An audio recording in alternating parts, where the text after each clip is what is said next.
Hello and welcome to Do You Want More, a UFC stats show here on the Monkmatics channel. I am your host, Monk, aka Monk Master Flex, and this one is going to be Ashley Yoder versus Jinyu Frey for the upcoming fight night on ESPN and ESPN Plus. Uriah Hall versus Sean Strickland. So let's get right into it. Ashley Yoder, Jinyu Frey, strawweight fight here. Ashley Yoder, 5'7", 69-inch reach. Frey, 5'3", 65-inch reach, so a size difference there. And Frey is also 2.5 years older than Ashley Yoder. Yoder 8-7 professionally. She has 4 submissions, and she's 3-6 in the UFC. Whereas Jinyu Frey, 10-6 professionally, has 1 knockdown or knockout TKO victory, 2 submission victories. Let's see, 2 TKO losses and 1 submission loss. She is 1-2 in the UFC. Let's get into some stats here. Ashley Yoder's gone to decision in all of her fights. Her average fight time 15 minutes. Jinyu Frey has finished at least one of her fights, and that has brought her time down just a little bit. Ass whoop index. How bad do you whoop people's ass? How bad do you get your ass whooped in your fights? Career numbers here: 2.25 for Yoder, which is about half in the strawweight division, and Jinyu Frey minus 3.36 ass whoop index there. No knockdowns and no knockdowns against. Yoder does have a power index of 0.27, which is pretty low, but good for 5th in the strawweight division. Couple of odds here: plus 240 that the fight does not go to decision, minus 300 that it does. That is the number one highest, I guess, the highest odds of the fight going to decision, if I could speak here, on the whole card. So average line minus 137 to plus 111 for Frey. Let's go down here. A couple of top performances. Fight finishing data. No finish wins for either of these ladies. Yoder's never been finished in a loss. She's 100% decisions there. Jinyu Frey has been finished in one of her losses. She did get subbed, and her win is a decision win. There is the graphical depiction of all that stuff that we just talked about, if you want to take a look at that. When all these get bunched up like this, that generally means that, I don't know if you can, no, now you can see my mouse. That generally means that they're all zeros. So don't you worry about what that has to say, except for this one here. Sometimes they get a little bunched up. Anyways, let's get down to striking data. Ashley Yoder lands 2.75 significant strikes per minute. Good for 21st in the division. She lands those strikes at just under 40% accuracy. So not great numbers there. On the other side, Frey lands even less. Second to last in the division. 1.79 at just over 40% accuracy. So pretty close accuracy numbers there, with Yoder getting a whole strike over Frey. As far as defense, they both get hit more than they hit other people. 3.53 significant strikes landed against per minute for Ashley Yoder at a 47% defense. And on the other side, 3.35 landed against Frey at a 44% defense. So very close numbers here, none of which are very good. Significant striking differential, almost double Frey to Yoder here, minus 1.5 for Frey to minus 0.78 for Yoder. So again, not great numbers. Knockdown data: Yoder does have a knockdown, as we talked about, 0.11 knockdowns per 15, and nothing to speak of for Frey there. Takedown data: 12 out of 32 for Yoder, 37.5% accuracy. Frey, much less volume, 3 out of 7 for a 42.86% accuracy. Yoder has stuffed 15 to 22 takedowns, however, for just south of 70%, which is the magic number we're kind of looking for, where Frey has a better takedown defense, stuffing 10 of 12 in her career, 83% defense there. So pretty good. Both of them are about the same takedown shooting rate, 3.5 and just over 3.5 for Frey.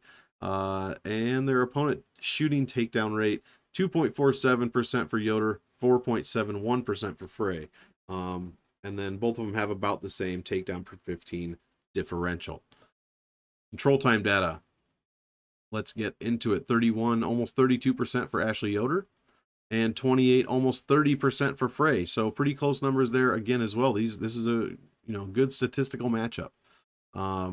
Yoder does get controlled 24% of the time, whereas Frey much less at 14% of the time. There. So she does control. Let's see. Frey controls almost an entire round per 15, and same with Yoder, 4.74. So, I mean, again, this is a good matchup. 89.73 get up time, not a great number for Yoder. 29 for Frey, very good. And the hold down time, pretty good for both ladies, 80 seconds and 105 seconds. Control time activity rate, what are you doing when you're in control? Are you laying and praying, or are you trying to get strikes off, takedowns off, submissions off?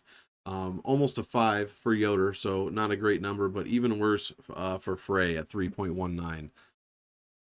So I do assume that this is going to be a stand-up fight here. Submission and reversal data. Let's see. Yoder has attempted 6 with no success, and Frey's attempted 2 submissions also with no success. Yoder does, however, have a 100% submission defense rate, and Frey, as we discussed earlier, has been submitted there.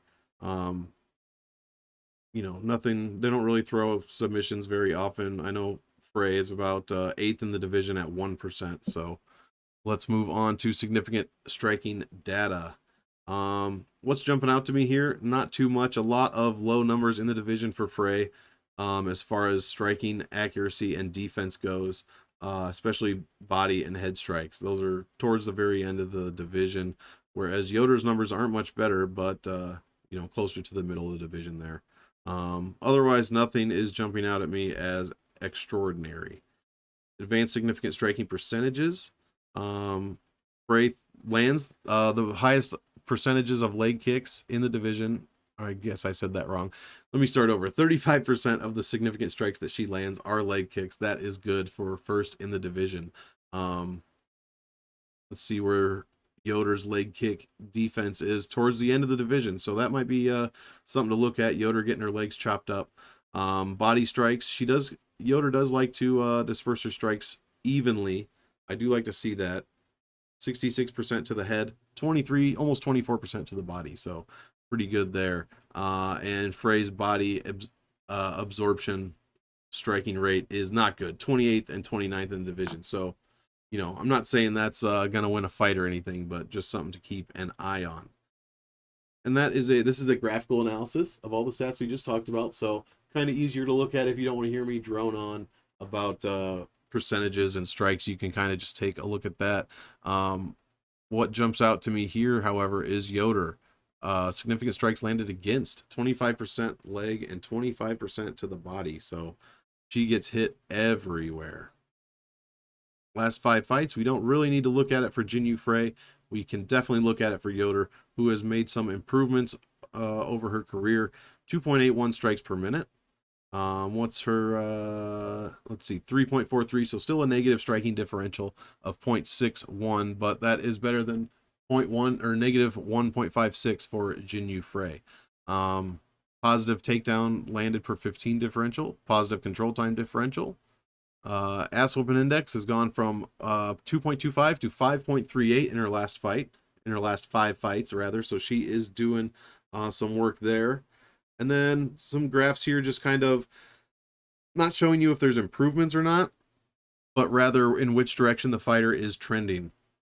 Over the past 5 fights, for instance, Ashley Yoder has improved her significant striking accuracy 4.37% compared to her career. So that's exactly what these numbers are telling us, and the graphs that show that as well. Let's move down to the schedule, or our last 5 fights rather. Yoder, strength of schedule 64, not great.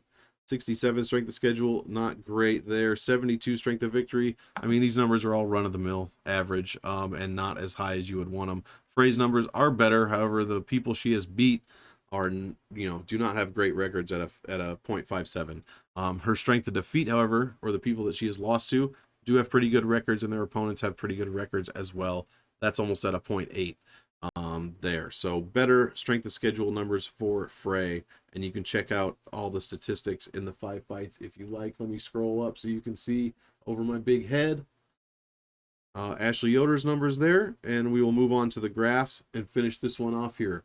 Let's see. Quick breakdown. Blue line is our fighter, orange line are their opponents. Dashed lines are trend lines. You want to see blues going up and oranges going down. And then the green line is our fighter's average. Yellow line is their opponent's average.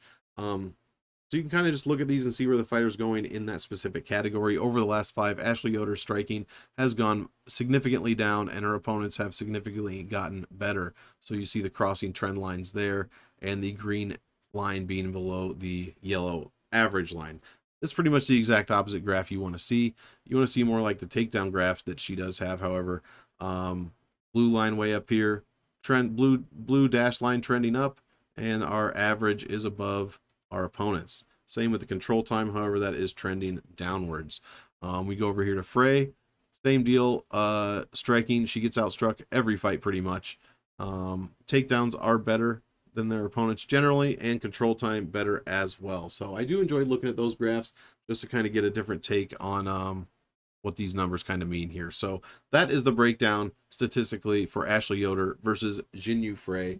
Guys, do your tape as well. This is, statistics are not the end all be all. This is supposed to be a companion to your tape. So put this and your film study together, and you guys will be making some good bets here. Let's get some money. Let's beat these bookies. And most of all, let's just enjoy the fights. Have fun watching UFC Hall versus Strickland. Thank you guys so much, and we will see you in the next one. Take care.